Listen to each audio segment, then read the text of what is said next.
Ó Mãe Santíssima, intercedei por nós para que possamos bem compreender os ensinamentos de vosso Divino Filho, nosso Senhor e Salvador Jesus Cristo, e as explicações dos pais da Igreja. Ó Virgem Imaculada, ofereço-vos este trabalho e peço que abençoais aqueles que o ouvirem, e que seja para a maior honra e glória de Deus. Amém. Senhor onipotente, purificai o meu coração e os meus lábios. Vós, que purificastes os lábios do profeta Isaías com carvão em brasa, e dignai-vos, por tal modo, purificar-me com a vossa misericórdia, para que possa dignamente anunciar o vosso santo Evangelho. Por Jesus Cristo nosso Senhor.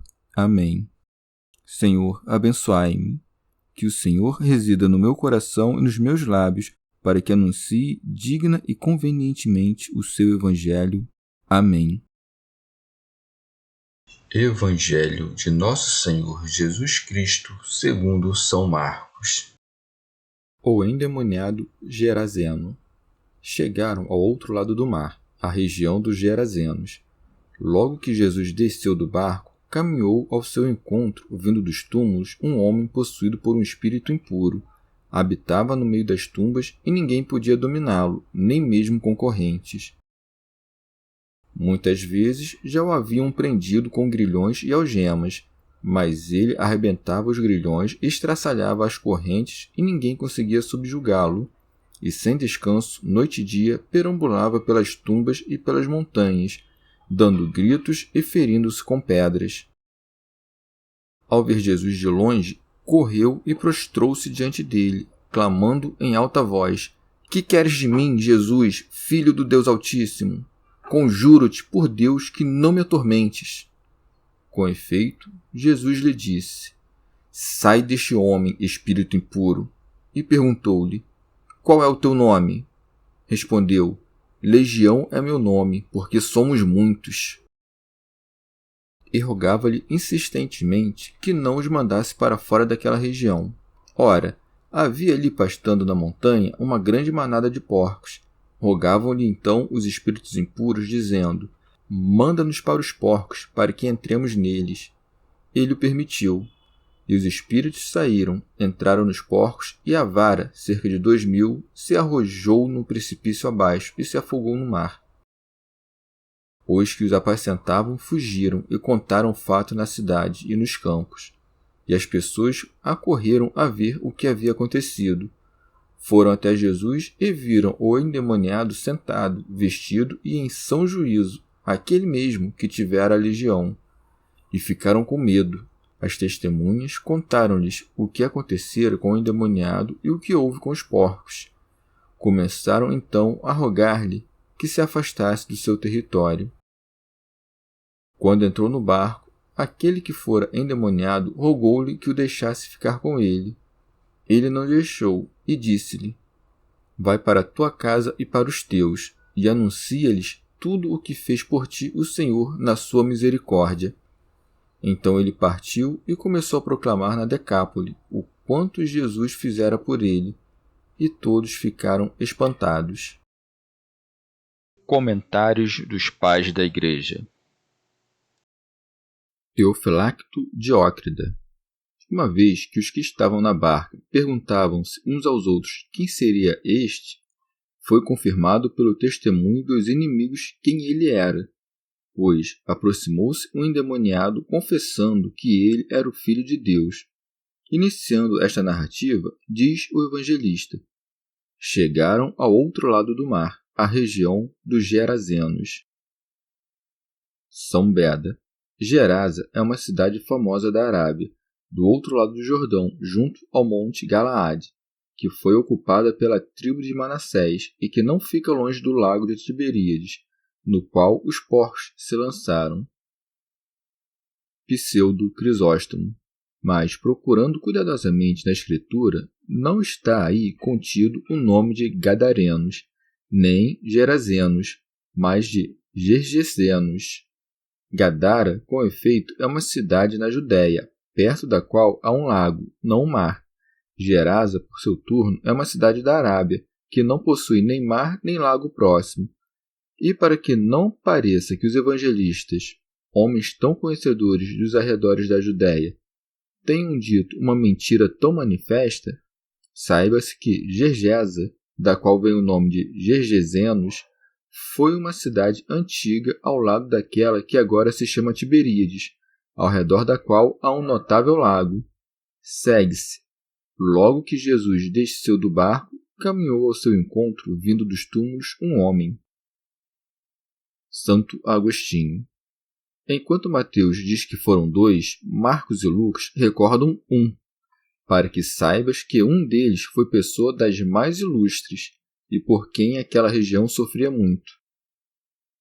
São João Crisóstomo. Ou parece que Marcos e Lucas narraram aquilo que era mais digno de compaixão, e por isso contam de modo mais extenso o que lhe aconteceu. Segue-se, pois ninguém podia dominá-lo, nem mesmo concorrentes. Dizem simplesmente endemoniado, não buscando conhecer o número, talvez para mostrar o maior poder de quem agia, pois a quem curou um desses não era impossível curar muitos outros. Nem aqui se mostra alguma dissonância, pois não disseram que era apenas um, coisa que, se tivessem dito, pareceriam contradizer Mateus. Os demônios, por sua vez, habitavam nos sepulcros, querendo incutir em muitos a falsa opinião segundo a qual as almas dos que morriam convertiam-se em demônios. São Gregório de Nissa. O ajuntamento de demônios se havia preparado para resistir ao poder divino, mas quando se aproximou aquele que tem o poder sobre todas as coisas, gritaram sua eminente virtude. Por isso se segue. Ao ver Jesus de longe, correu e prostrou-se diante dele, clamando em alta voz: Que queres de mim, Jesus, Filho do Deus Altíssimo?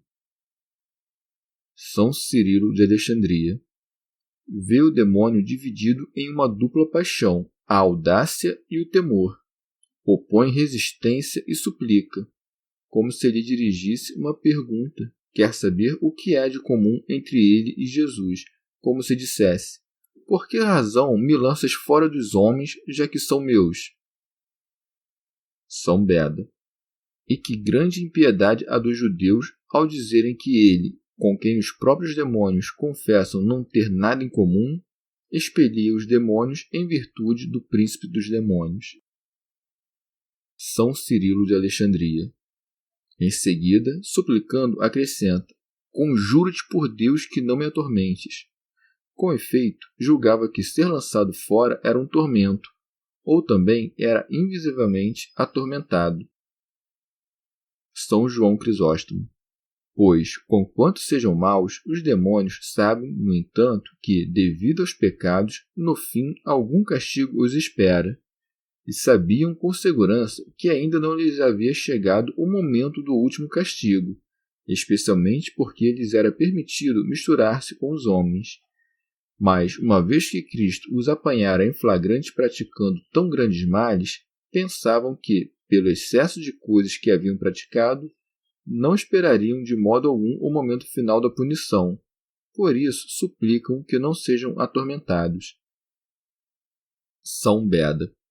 É, com efeito, um grande tormento para um demônio cessar de ferir um homem, e quanto mais firmemente ele o possui, com maior relutância ele o deixa ir. São Cirilo de Alexandria. Presta atenção no invencível poder de Cristo. Ele sacode violentamente Satanás, para quem as palavras de Cristo são fogo e chama, de acordo com o que diz o salmista: Os montes fundem-se como cera diante do Senhor. Isto é, poderes sublimes e soberbos. Segue-se. Depois perguntou-lhe: Qual é o teu nome? Teofilacto Diócrida. O Senhor os interroga certamente não para que ele mesmo os conheça, mas para que os demais conheçam a multidão de demônios que habitavam no homem. Pseudo Crisóstomo. Para que não ocorresse que, dizendo serem muitos, se fizesse inacreditável. Quis, pois, que eles mesmos confessassem que eram muitos. Por isso se segue. Respondeu: Legião é meu nome porque somos muitos. Não disse um número determinado, mas uma multidão. Com efeito, não é útil ao conhecimento procurar saber o número. São Beda.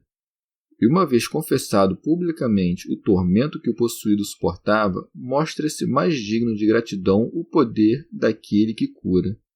Mas também os sacerdotes do nosso tempo, que pela graça do exorcismo têm o poder de lançar fora os demônios, costumam dizer que aqueles que sofrem não podem ser curados de outro modo senão confessando e expondo publicamente tudo o que podem saber que sofreram acordados ou dormindo da parte dos espíritos imundos, pela visão, pela audição, pelo paladar, pelo tato ou por qualquer outro sentido do corpo ou da alma. Segue-se. E rogavam-lhe insistentemente que não os mandasse para fora daquela região. Pseudo Crisóstomo. Ou, como diz Lucas, para o abismo, pois o abismo é a separação deste mundo. Os demônios, com efeito, são dignos de serem enviados às trevas exteriores, preparadas para o diabo e seus anjos. Cristo poderia fazer isto, mas permitiu-lhes que ficassem nesta terra, para não privar os homens da coroa da vitória pela ausência do tentador. Teofilacto Diócrida. E para que, lutando eles conosco, nos tornassem mais experientes. Segue-se. Ora, havia ali pastando na montanha uma grande vara de porcos. Santo Agostinho. Não há nenhuma contradição entre o que diz aqui Marcos, que a vara estava ao redor do monte, e o que diz Lucas, a saber, que estava no monte. Com efeito, a vara de porcos era tão grande que parte dela estava no monte e parte ao redor do monte.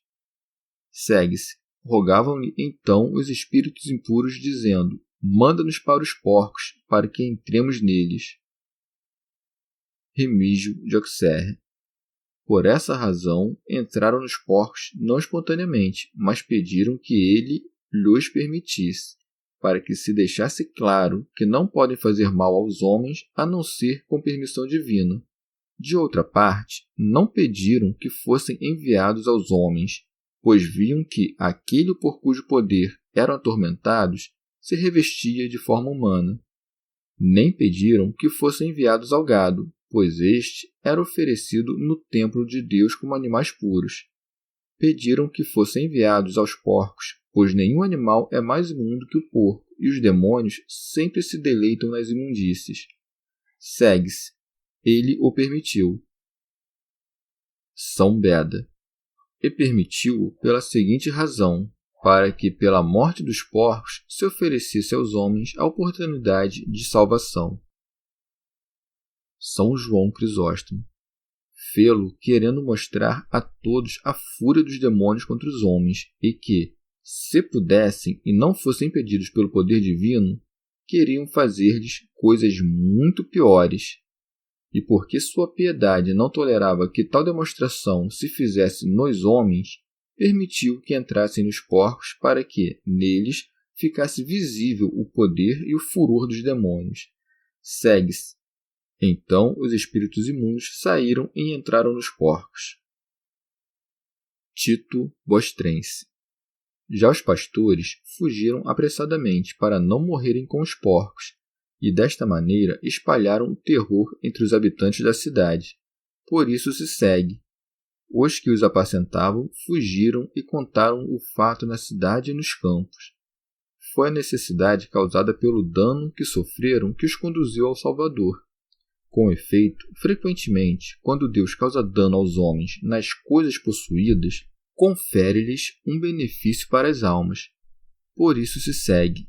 Foram até Jesus e viram o endemoniado sentado, isto é, junto aos pés do Salvador, aquele que antes nem as correntes podiam conter, vestido em são juízo aquele que continuamente estava nu, e ficaram estupefatos. Por isso se segue, e tiveram medo, pois vieram a saber deste milagre em parte pela visão, em parte por palavras, de onde se segue. As testemunhas contaram-lhes o que acontecera. Teofilacto Diócrida. Estupefatos por conta do milagre sobre o qual tinham ouvido, tiveram medo e, por isso, imploraram-lhe que saísse de seu território. E isto é o que se acrescenta. Começaram então a rogar-lhe que se afastasse do seu território, pois temiam sofrer um dano do mesmo tipo em algum dia no futuro. Com efeito, entristecidos pela perda dos porcos, rejeitam a presença do Salvador. São Beda. Ou, conscientes da própria fragilidade, julgavam-se indignos da presença do Senhor. Segue-se. Quando Jesus entrou no barco, aquele que fora endemoniado rogou-lhe que o deixasse ficar com ele. Teofilacto Diócrida. Pois temia que, encontrando-o um dia, os demônios nele entrassem novamente. Mas o Senhor reenviou-o para sua casa, dando-lhe a entender que, conquanto não estivesse ele presente, seu poder o protegeria e, a um só tempo, indicando-lhe que, uma vez curado, fosse útil aos outros. Por isso se segue. Ele não deixou e disse-lhe: vai para a tua casa e para os teus, e anuncia-lhes tudo o que fez por ti o Senhor na sua misericórdia. Vê a humildade do Salvador. Não disse: anuncia tudo o que te fiz, mas tudo o que o Senhor te fez. Assim também tu, quando tiveres feito algo de bom, atribui-o não a ti, mas a Deus. Pseudo Crisóstomo. Conquanto tenha ordenado a outros curados que não o dissessem a ninguém, convenientemente ordenou que este o anunciasse, uma vez que, sem Deus, toda aquela região permanecia ocupada pelos demônios. Teofilacto Diócrida. Ele mesmo começou então a pregar, e todos se admiraram. Isto é o que se segue. Então ele partiu e começou a proclamar. São Beda. Em sentido místico, Gerasa ou Gergesa, como alguns leem, se interpreta como aquela que expulsa o colono ou como o estrangeiro que se aproxima, pois o povo gentio repeliu do coração o inimigo e o que estava longe foi aproximado. Pseudo Jerônimo. Este endemoniado é o povo gentio, mais desesperado, não sujeito nem à lei da natureza, nem à lei de Deus, nem ao temor humano. São Beda. Aquele que morava nos sepulcros, pois se deleitava nas obras mortas, isto é, nos pecados, estava sempre, de dia e de noite, fora de si, pois nos tempos prósperos e adversos não descansava da escuridão dos espíritos malignos, mas pela imundície das obras, como que jazia nos sepulcros. Pela altivez da soberba, errava sobre os montes, pelas palavras da mais dura infidelidade, como que com pedras se cortava em pedaços. Diz meu nome é Legião, pois o povo dos gentios estava entregue a diversos cultos de idolatria. Quando, saindo do homem, entram os espíritos imundos nos porcos, os quais precipitam no mar, dá-se a entender que, uma vez libertado o povo gentio da condenação dos demônios, aqueles que não quiseram crer em Cristo praticam rituais sacrílegos em locais afastados. Teofilacto Diócrida. Ou por isso, dá-se a entender que os demônios entram nos homens que vivem ao modo de porcos, rolando no lamaçal dos prazeres, e precipitam-nos no precipício da perdição, no mar desta vida, onde se afogam. Pseudo Jerônimo. Ou se afogam no inferno, sem o olhar da misericórdia, pelo arrebatamento da morte precoce. Daí muitos fogem, pois, pelo tormento do estúpido, o sábio se faz mais prudente. São Beda. Quanto ao fato de o Senhor não receber o homem que queria estar com ele, significa que cada um deve compreender que, após a remissão dos pecados, deve aplicar-se à boa consciência e servir o Evangelho pela salvação dos outros, para depois repousar com Cristo. São Gregório Magno.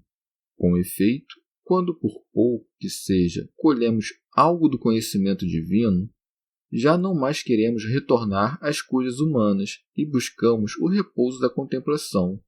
Mas o Senhor preceitua que a mente primeiro transpire nas obras e depois se restaure pela contemplação.